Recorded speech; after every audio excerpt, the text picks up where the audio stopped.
All right, what's up, guys? Welcome back to another episode of the Living the Dream podcast. Today on the show, we have Megan Czuchra, who is a holistic lifestyle coach. Megan, how you doing? I'm so good. How are you? Thanks for having me. I'm doing well, and thanks for coming on. And we like to jump right in. So if you could start with telling us a little bit more about yourself and what you like to do for fun, that'd be great. Sure. Well, my name is Megan. I got just the best introduction ever from Timothy. I obviously am a holistic lifestyle coach. I live in Southern California. And what I love to do for fun is I'm a songwriter. I'm a poet. I play the piano. And what's the other thing I do? Go to the beach. Obviously, not obvious, but you'd be surprised how many Southern Californians don't go to the beach. So that's my recreational fun. My occupational fun is, like you said, a holistic lifestyle coach. And what I specifically do is help busy adults ease their way into a healthy, sustainable lifestyle. Busy adults to a healthy, sustainable lifestyle. Yes. And the key word there is ease into it. Because we don't want to have lifestyle changes are hard. And if we don't ease into it, they're not going to stick. So you might as well go slow and enjoy the process. I love that you said that because there's this book called The Compound Effect. And he talks about just doing what you can be consistent with. So that idea of easing into things that you want to stick is so key because you'll start to build momentum as you ease into it. So I love that. Right. Awesome. Well, tell us a little bit more about how long you've been writing songs, playing piano, writing poetry. Thank you for asking. I've probably been writing songs for only a couple of months. I've been writing poetry since 2018, maybe. And that all started, I can't share my first poem ever, but I can remember the exact day and time I wrote my first poem ever. And those were inflicted by some personal pain, and that just kind of spiraled to the fun, the growing, the learning, the heartbreaks, the breakups, the challenges with running a business and being in different relationships. So it's kind of evolved into songwriting from there, which is just so much fun. There we go. I love it. Will you publish your first poem in a poetry book? I've technically gotten one published on the internet. But I definitely have a book in the works. I've got a compilation of over 600 poems that I'm trying to sift through to narrow it down to like 30 for the first book. Gotcha. Will the very first one you wrote be a part of those 30? Definitely. There we go. All right. Definitely. Yes. Definitely. Awesome. Well, let's talk a little bit more about your motivation. What gets you up and keeps you going every day? It's a great question also, but making an impact. Like, I just love being able to, I was a personal trainer before, a holistic lifestyle coach. I still am a personal trainer here and there. But being able to see the impact that teaching somebody something new can have on their lives and how it can improve their quality of life and their relationships, their mentality, their physicality.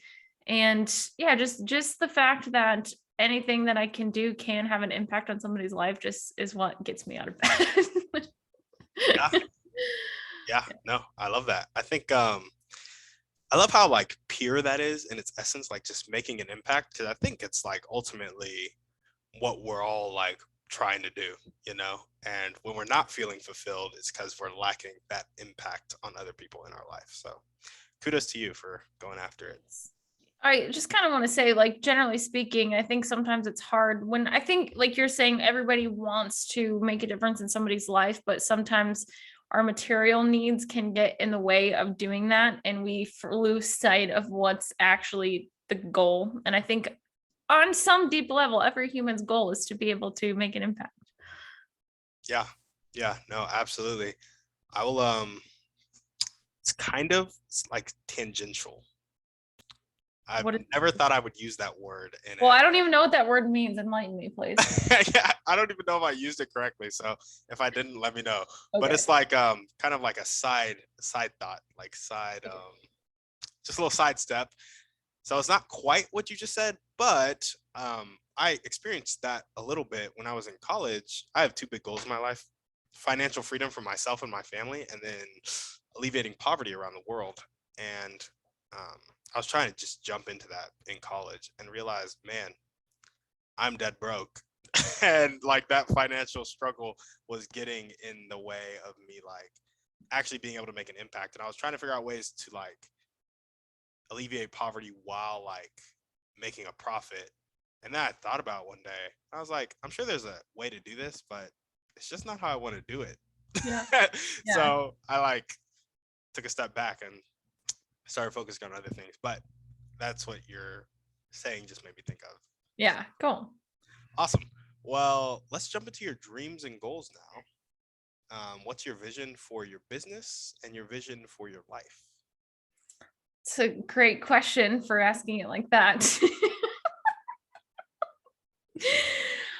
For my business, it really just comes down to being a source of inspiration and motivation for other people. Like that, I want to be known for that. I want World of Wellness to be known for that, of like this place that you can go to from one, learn from other experts in their respective fields. That's why I have my podcast, World of Wellness Podcast, to be able to bring on experts and like interview them. And if this is something that resonates with you, go run with it. Like I'm not your one-stop shop. I'm the watering hole. And so I hope to be like a source of inspiration for other people. And yeah, sure. My in addition to that is helping people build that holistic lifestyle.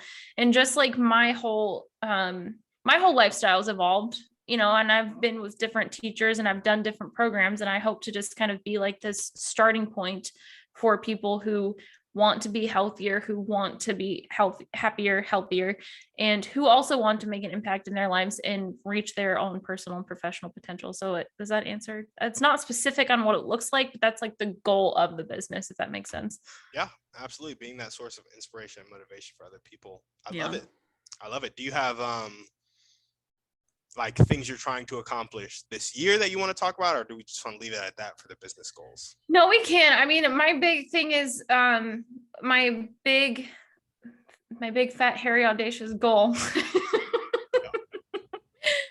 is just keeping with the corporate wellness. And I realized that running a business online is challenging.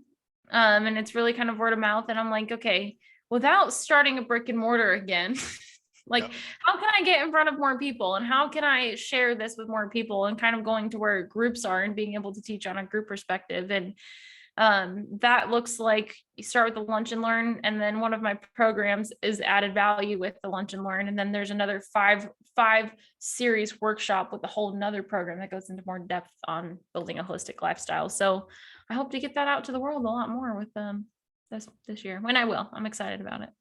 There we go.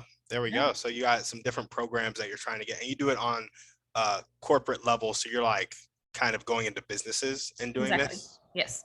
Yeah. I love it. Yeah. He would bring me in. I would give a presentation either once or over a series of 5 weeks. And then you would have access to my online programs with doing that as well. There we go. And do you have a target business that you go after, or is it like anywhere from Google to Mon Pop? It's going to be more of tech companies where people are sitting for long periods of times. Yeah. Gotcha. There we go. I love it. Thank you. Well, visions for your life, since we kind of got the business side squared out. If we're going to talk about my dream life, here's what I picture. Hit me with it. Oh my gosh. It's more just where I'm at, but I just picture myself in a big house in Malibu with the piano in the middle of the room. And here's the addition to here thing where I'm writing songs like that. That's just, you have no idea how much I want to do that. And I also have this vision of hosting small group retreats in my home and teaching these holistic lifestyles with like yoga, meditation, exercise, walking meditation, Tai Chi, breathing, food, getting connected to the food. That's kind of what that's kind of business, but it's also like personally what's going to make me fulfilled, and kind of having that be just like the little, like the fun thing I do, but really you have no idea how stoked I am about songwriting. Yeah. So big house in Passion Malibu, project. Yes. piano Yes. in the middle of the room, and Yes. you're writing songs. Now, do you go perform these songs or do you just write them? I'm just the writer. Gotcha. I might I have to be honest. I'm a little bit of a rapper. I write I write rap songs in addition to normal rap.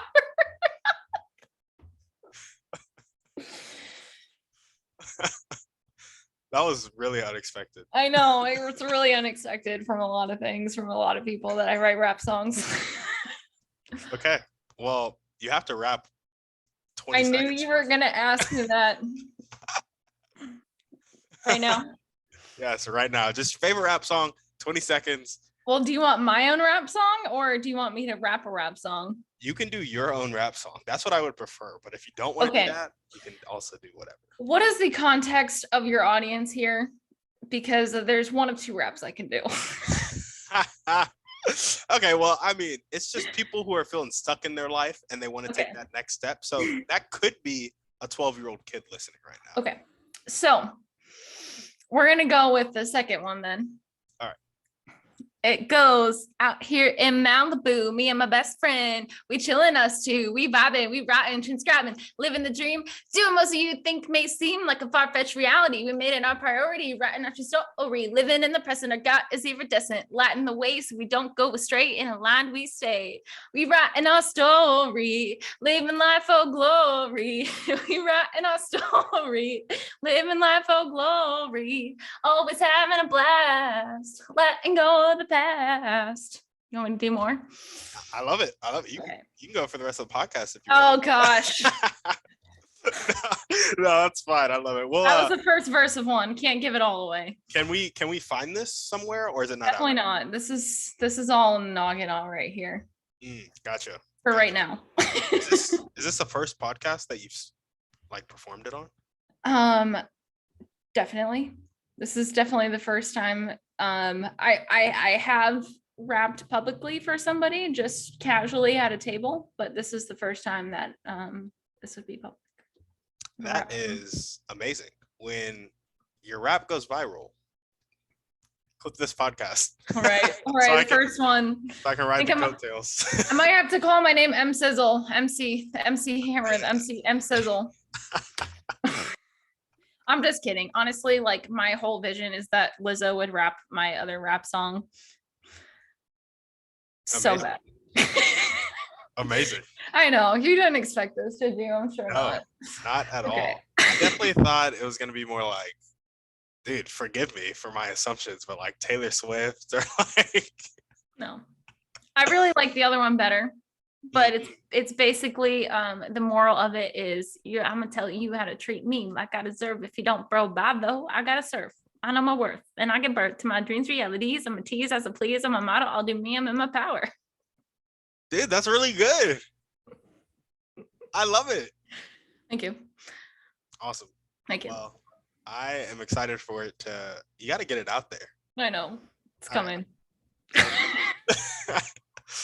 All right, so do you like play piano to these rap songs? No. So I first wrote just a normal song and I was singing it and I started taking singing lessons because I was hurting my voice trying to sing the song that I wrote. And I literally have the only music background that I have was like choir in 7th grade or like general music education in 8th grade. My dad played the guitar growing up, so I kind of had that a little bit, but the piano started because I decided that I don't want to be good at singing, but I want to be able to put melodies to the music that I'm writing. Because it's just, it feels, maybe it's in my comfort zone of like, I don't want to be the performer. I don't want to try to do that. Like I'd rather kind of give a light to somebody else and feel satisfied from writing it. Does that make sense? Yeah. But I'm sure there's going to be a point in time where I get up on stage to play the piano and sing my song and sing my rap song also.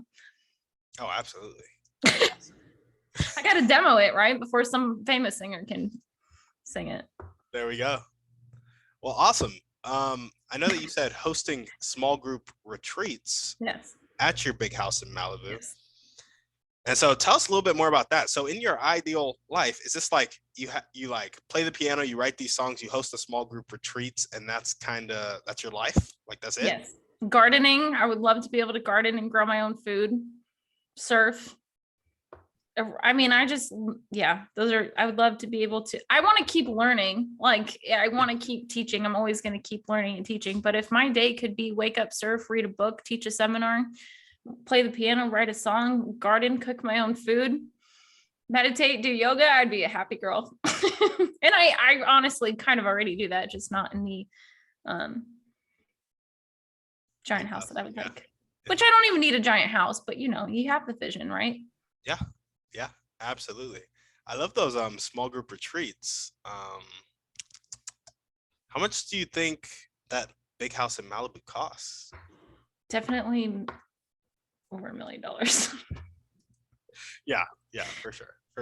I'm just thinking because I'm thinking about I've been learning a lot about mergers and acquisitions lately. Mm-hmm. I'm a big real estate guy, but apparently acquiring and growing businesses is a lot like value add multifamily real estate. And you can get small business loans on these things at like 90% leverage, which I know is a lot, but if your business can cover the cash flow, et cetera, all the numbers we don't have to get into right now. But you might be able to get somebody else to buy that for you / an investor who sees the vision to help you out with that, accelerate that. We'll see. Yep. I just wanted to point that out. Thank you. I like mergers and acquisitions and stuff. Awesome. So dreams and goals, we got being a source of inspiration and motivation for other people in your business. And then we got the big house in Malibu, piano, writing songs, hosting small group retreats, gardening, surfing, yoga, meditation. Yes. Is there anything else that you want to chat about before we move on? The one other big goal I have here, it's not related to the house, but my goal is to be able to take my entire family on vacation. My family's been so good to me and just spoiled me my whole life. And I want to be able to do it for all of them as like a thanks for being so good to me, putting up with all of my nonsense. Yeah. No, absolutely. I'm right there with you. I think my parents were really stressed raising 6 kids. Oh my gosh. Yep. And I'm finally in a position where I've learned a lot about generating and multiplying income, and I just need to do it so I can help them out. Yeah. And I like the spot. I like to be in that spot, but more so I would like to be at the point where I'm taking them on the vacation. So yeah. Cool. Awesome. Well, there are 1 or 2 people that you could meet right now, and this could be a specific person or a type of person, and they would really help you take the next step towards that big house in Malibu, piano in the middle of the room. Who would they be and how would they do it? Those are also great questions with how would they do it. I would love to work with Paul Czuchra, and Paul Czuchra is the pioneer of holistic lifestyle coaching, and he's who I've taken all of my courses through with holistic lifestyle coaching. And he is so beyond his time with what he teaches with holistic lifestyle coaching and what he's been teaching for the last 30 plus years. And it's just very inspiring. And I know that I have a lot to learn. I don't know how specifically. I would just like to learn from him, like to like kind of like be in the presence of somebody like him to like see how he lives his life and how he applies things. And I know that he, he's got a garden, he's got a rock garden where he exercises out there, but just really taking all of the things that I'm learning to the next level and being immersed in the natural world even more. Because I know he does that. I want to meet Miley Cyrus so bad. And I think her and I could be good friends. Like, you see how I'm like so serious about it. I'm like, we can be friends. But here's what I love about Miley Cyrus is she is so in alignment with who she is and does not care what anybody else thinks. And to be that secure in yourself, and I'm sure like we all have our insecurities, but to put yourself out into the world in your most authentic self, I think is the best gift that you can give anybody. Like, and this took me a long time to unlearn. Like I had to unlearn that my job doesn't define me, what I wear doesn't define me, and to, in the sense of my identity has previously been attached to my job. So for me to not have that job anymore, I had a brick and mortar that I lost in 2020. And so that was traumatic for me because my whole identity was around being a business owner, owning a gym, having 300 clients coming in. And then to have that all gone, I'm like, who am I? Where do I fit in this world? So she was a really good example to me of like, you don't have to hide anything of who you are. Cause like I like the fact that I'm like this scientific hippie girl. Like one of my like main bigger goals is to bridge this gap between spirituality and science and make the weird things not as weird, but also like bring into this scientific aspect of health and just life into spirituality and science, like I said. So I just think we would get along in that sense. And I would just love to jam with somebody like her. And you know what, the other thing that is this and so inspiring about her is she is my age and she works with icons.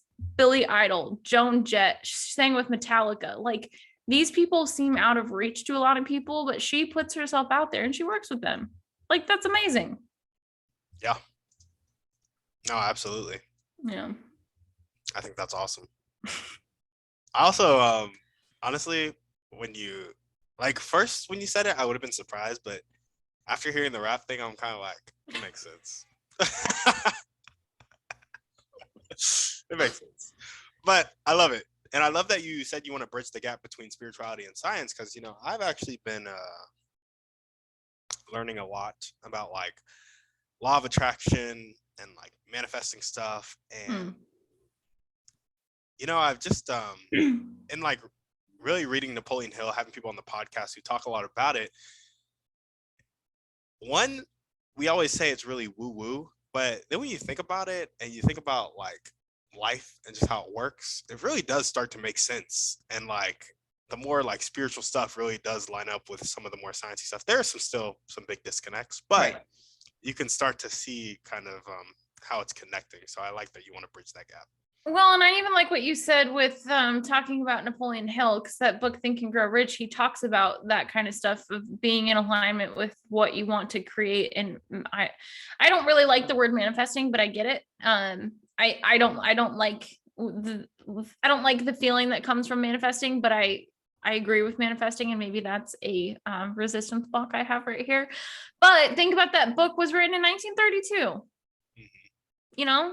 So if we're talking about spirituality and manifesting and being in alignment in 1932, like that's definitely still applicable 100 years later. Yeah. It should be. And no, I actually agree. I don't like a lot of the words around it. Yeah. But I'm like, the concepts, they just hold true, and they're happening like every day. Like you like think about your thoughts and then think about how they line up with the reality that you're living in. I'm actually really happy that you said that, because that kind of gave me, I have a project that I've been struggling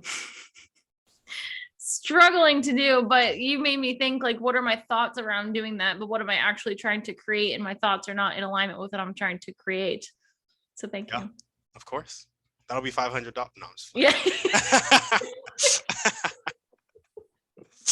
Awesome. Well, name the most important one or two things that everyday people can do to help you accomplish your dreams.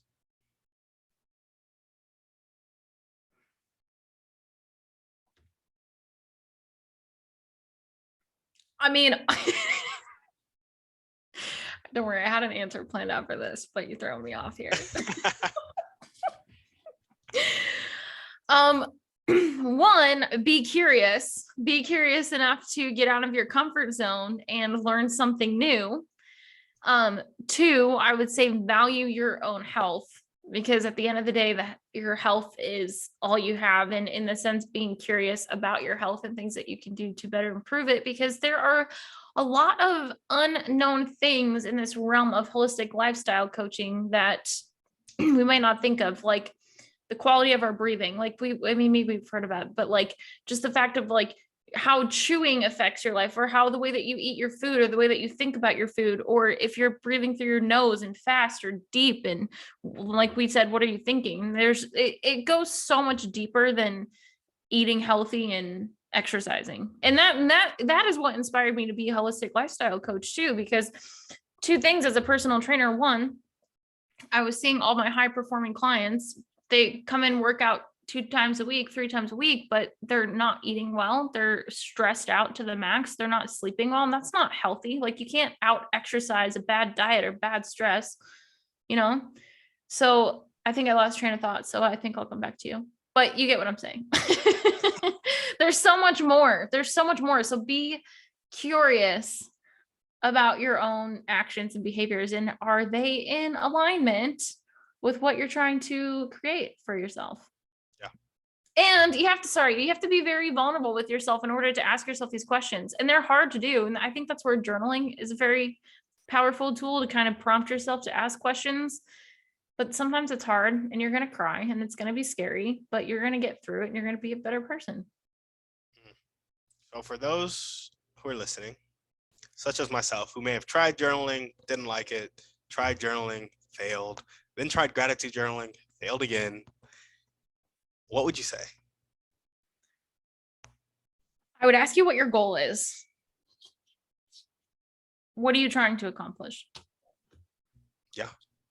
And go from there, because it's not going to work for everybody. There's principles that will apply, and maybe it's not journaling that it is, but maybe it's you wake up, if we're going to talk about a gratitude practice, maybe it's wake up and you just count 5 things on your fingers. I literally wake up every single morning and count 10 things I'm grateful for before I even get out of bed. And that just shifts the whole thought pattern for the day. So again, it comes down to, what are your goals? What are you trying to accomplish? Is it mindset? Is it what kind of habit do you want, before I can even say like I'm resistant to it? But it's what are you trying to accomplish? Yeah. It's not black and white. Absolutely. Yeah. No, nothing really ever is. And that's one of the, do you know who Alex Hormozy is? Should I? You don't necessarily need to. He wrote a book named $100 Million Offers. Interesting. Yep. It's a good book. And he's also, I thought you might know, because he was a gym entrepreneur. He like taught a bunch of gyms how to, like, I don't know, he had this $42,000 package that he would sell to gyms, but he's like, we're going to increase your income by $219,000. So everybody would buy it from him. And that's how he got $100 million or whatever. But he was talking about like our thoughts and our beliefs, and the I am statements being very important. Anyway, I was about to have an I am statement. That's why I brought up that whole thing. And now I'm not going to make it an I am statement. I have a tendency to think in black and white. And so I've been learning that life is gray. Yeah. Side note, but same topic.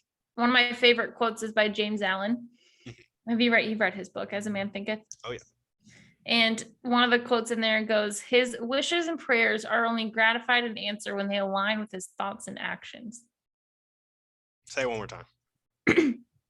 His wishes and prayers are only gratified and answered when they align with his thoughts and actions. I love that. Oh my God, it's so powerful. It's so powerful. How do we, and this may be the journaling, identify misalignment of thoughts and actions and wishes and prayers? Well, it's a great question. I think having conversations like this, first of all, I kind of feel like both of us have kind of gotten a little aha about our own selves in this conversation in itself. Yeah, for sure.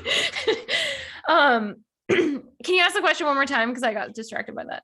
How do we identify misalignment of wishes and prayers and thoughts and actions? Got it.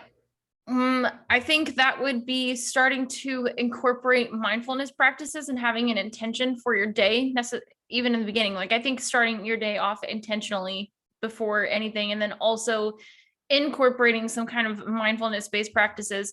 And I say that with mindfulness is like slow down, like turn off your phone, like just be with yourself, even if it's for 3 to 5 minutes. Because if we're constantly inundated, and we are constantly inundated by external stimulus, we have our phones, we have our computers, we have our emails, we have things to do, groceries to do. But if we don't make time to stop it all, we're never going to get that self-reflection, because we have to have an awareness, and we have to want to have the awareness intentionally.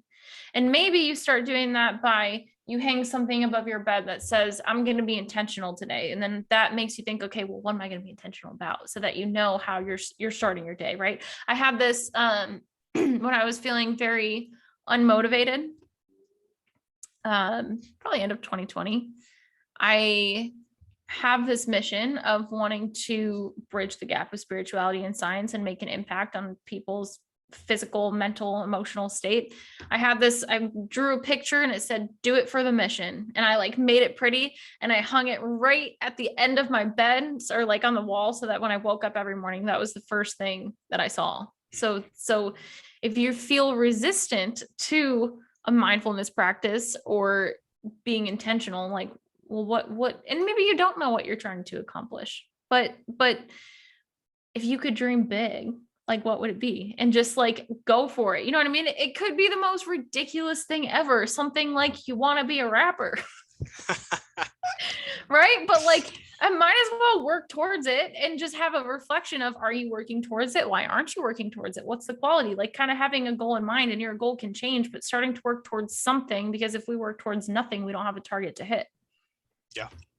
And the target can change, but we need a target to hit. Absolutely. I love it. There we go. Well, now we're going to jump into our thriving three. Okay. First question is, what's your favorite book, movie, or podcast? Pick one. Okay. My favorite book would be The Celestine Prophecy. I think that's how you say it. Have you ever heard of that? Say it one more time. I don't know if I'm saying it right, but it's the Celestine Prophecy or the Celestine Prophecy. Oh. Gotcha. I very much enjoyed that book. I've read it a couple of times, and I wouldn't say always, but in more recent years, in the last 5 years, I've dabbled a lot more with yogic breath and energy work and Tai Chi and yoga. And this talks about using your own energy and being able to, I don't mean to sound woo-woo on here, and this is not something I would typically talk about, but it's about kind of like feeling your own energy and also seeing it, and something that you can develop over time. And it's in a story format, so you can kind of take it, you can take it slow, but it's a really good book, very inspiring. I might have to bump it up on my reading list because, like I said, I've been hearing a lot about, woo-woo things, manifestation, all that good stuff, law of attraction. Feeling energy has been one of them, like the different types of healing. Like somebody mentioned sound healing on the podcast the other day. Yes. And then I was like, sound healing. That was literally my reaction. I was like, what's that? Well, and then she explained it. Yeah. And I was like, what were you going to say? Well, it's a vibration, like, and that's why music is so powerful too. Like music invokes emotion in people, right? Like it can make us feel sad, or it can make us feel happy. Same thing with if it's sound bowls, like that has a healing vibration to it. Yes. And I used to say, this is what I'm saying when we scoff at all this stuff, but we're like doing it or experiencing it in our everyday life. I used to say, from the ages of like 12 to 18, I didn't listen to music. That's because it was a really hard time in my life. And I had very, very negative emotion that I hadn't dealt with. I wasn't willing to deal with it because I realized that if I did, I would like shut down. I was scared of shutting down, and I needed to be productive to get to where I wanted to be in life. So I couldn't afford to shut down. So I just blocked that emotion off. And so I wouldn't listen to music because I knew that's what it would do. And I'm like, that's sound healing, like literally. Me avoiding it. Wow, that's very intuitive of you also to know that you could feel that would invoke that emotion. But for anybody else listening, it's good to face that emotion and work through it. Faster the better. It's never as scary as you think it is. You think it's going to be scary, but it's very much enlightening after. And it's hard. Like you still have a lot of emotion and you feel and you cry, but it's better to get rid of the baggage as soon as possible, especially young. Yeah. It's hard to do, but yeah, no, for sure. It's it. something I'm still working on, but Yeah. I've I mean, taken are a we lot all? of steps since I was an angry 15-year-old. That is for sure. It's all the process as we learn to find the keys that fit and turn. I like that. Thank you. Yeah, but yeah, I just wanted to point out that that stuff happens every day, and so I'm gonna bump that up because energy has been one of the things that I've been like really wanting to learn more about. I just bought a book. I think it's more of like a scientific book. It's called Energy Medicine. And I've read the first page, but in the book I have called How to Eat, Move, and Be Healthy, who's by Paul Chek, he references this textbook of, it's like the electric current that goes through our body and the energy, like we are energy, right? Like we need energy. So I'm very excited to read that because I want to learn the scientific aspect of it. I don't want to just be like, oh, I can feel my energy. It's like, what's actually happening and why can't I feel my energy, you know? Yeah, absolutely. Weird thing, but sometimes one of the meditative things that I do, I used to say I'm not a big meditator, but I do it just in unconventional ways. Like I don't sit in silence with my legs crossed, but I like to meditate. I think we all kind of have our periods of meditation. I'll be on a walk and I'll visualize. I'm a big anime fan. And one of the things about anime is they'll often have an aura of energy around them. And so I'll visualize my aura of energy, and also really with trees, the aura of energy that like a tree has. And I'll just visualize it while I walk, and it's very soothing. Yeah. It's just a weird thing. So that's why I've been really curious about the energy stuff, because I'm like, there may be something there. There definitely is. And kind of backtracking a tiny bit, but if we're looking at energy in like the form of like Reiki, I don't practice Reiki or anything, but think about your initial, everybody does it. Everybody practices Reiki, because listen to this, your initial, whenever you hurt yourself, is to grab it and to like put your hand over it. And maybe it's to like protect it, but like that is you like putting your energy on your body to protect whatever you just hurt and heal it. Yeah. Wild. See, it's those reactions where I'm like, there's something to it, because that's the same thing with sound healing. Like she was like, when you get scared, you scream. That's a release. And I was like, blew my mind. Blew my mind. So thank you for pointing out another thing that just blew my mind again. Yeah. Well, cool. What is one way you like to take care of yourself? My favorite thing ever is rolling on my yoga mat, listening to music, and stretching. And that's kind of like a form of meditation for me too, where especially if I'm trying to process something emotional, kind of feeling where it is in my body and what is that trying to tell me. I would say that's my one of my greater forms of self-care, 100%. And I make sure that I do some kind of stretching or yoga or breathing or meditating every single day. Those are definitely, I would say those are the big ones. Love it. Yeah. And what is one action step that you can take right now or continue to take if you're already doing it to get Lizzo to rap your song, meet Miley Cyrus, or meet Paul Chek? I mean, really just, I feel like I'm on the right track, to be completely honest. I think I will be completely vulnerable and say that I think that there are sometimes I could be a little bit more focused because I get really excited about a lot of different things. So I think focusing on one thing, I think it's literally the acronym for focus is focus on center until, no, what is it? There's an acronym around it. Follow one course until successful. Oh, there it is. Yep. There it is. Follow one course. Oh, good job. Yeah. So yeah, I think I think just keeping doing what I'm doing, making sure that I'm getting my goals accomplished. There we go. That's all I got. I love it. No, focus is key, and it's a skill that one can be developed, but two is missing. in a lot of people. Well, and it's hard these day and age when you are living by yourself and at home and there's nobody really to keep you accountable. Yeah, absolutely. Yeah. Work in your living room. Oh, there's a couch. There's a cat. Yep. But that's where you think about the mission. Do it for the mission. What's the intention? There we go. Or is what you're doing helping or hurting you to get to your goals? Yeah. Yeah, for sure. Yeah. Well, awesome. That made me think of something. It's incredible. There's this quote. I'm gonna butcher it. I don't even know who it's by, but it was something around wasting time, and how somebody who has like fully realized the value of life, like, doesn't waste a moment of time. And then I was thinking about, I've also been learning a lot about like self-confidence and all that good stuff.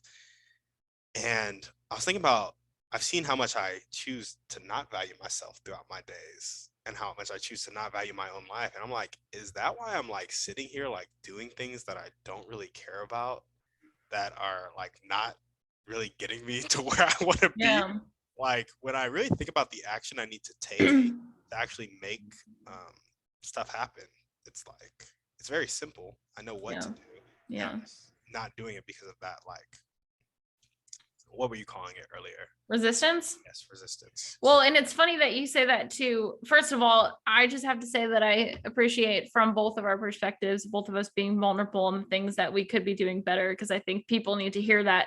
Like, well, nobody's perfect. Like, we struggle with things too, even though you're the host of this and I'm a holistic lifestyle coach. Like, I'm not perfect all the time. I had some Girl Scout cookies, but I just like when you're facing an emotion, it's never as bad as you think it is. When you're getting things done, it never takes as long as you think it's going to, if you focus on it. And I found that today when I was working and I got so much done and I did it for 15 minutes. I'm like, oh my God, like my mental work up to doing this took me 3 hours, but the actual task took me 15 minutes. Yep. And I think it's like, man, when you like realize that and then keep that information in front of you, and it's a lot easier to focus, get things done. But then it's like, what has been getting me is like, I'm still W-2'd 9 to 5, and they put like 2 hours of work in front of me. Like, I can get all my work done in like hour and a half, 2 hours, and then I have 6 hours of time. And I'm like, what you realize is once you start getting focused, like, there's so much more you can accomplish, so much more you can put on your plate that you can get done if it's like fulfilling work that's not draining you. Yeah. I just thought that was really cool. Yeah. Man, we really do have a lot of time in the day. But anyway, awesome. Well, one last question for you. Please. So you know how there are people on the planet who have a really fixed mindset, not willing to accept help, not willing to accept change. Sometimes they'll live their whole life like that, and sometimes they'll die like that, unfortunately. Other times, they'll make the switch to more of a growth mindset, willing to accept help and willing to accept change. In your opinion, what is the catalyst that causes that change? You have to have an emotional connection to something. There has to be a bigger why to change, because if there's no emotional connection to anything, then you're not going to change. And that's why some people don't start exercising until they've had a heart attack or they're on their deathbed, and then they go, oh shit, I need to change. Sorry for swearing. But then they go, I need to change, but if you have a greater why, or what are you trying to, and honestly, it might be small. It could be like, my why is because I need to tend to my garden, because I know that some people don't have family and don't have a lot of friends, and they might be kind of stuck and isolated and a little bit depressed. But find one thing that brings you joy and use that joy, that feeling of joy, to create more of that in your life, and things will start opening up for you. So I think if you're feeling resistant, find something that gets you emotionally connected and that gives you joy, and then you might think differently about changing your mindset. There we go. Well, awesome. Megan, is there anything else you want to chat about before we sign off? This has just been like the most pleasant conversation I've had in a while. I really appreciate it. Yeah, no, I really appreciate you coming on. Yeah, good. Thank you. Of course. Well, Megan, thank you so much for coming on the show. Awesome. And if you guys are listening to this and you loved what Megan had to say, you loved who she is, make sure to follow her. What's the best way to contact you? I would say the easiest one to remember is going to be my Instagram handle of World of Wellness. It's worldofwellness.center. I won't even try to spell my last name to follow me personally on social media. So I'd go with worldofwellness.center. There we go. Worldofwellness.center. And all that will be in the show notes. As we always ask, send this podcast to 1 to 3 people you know need to hear this message. Shoot us a 5-star review on iTunes, and we're out.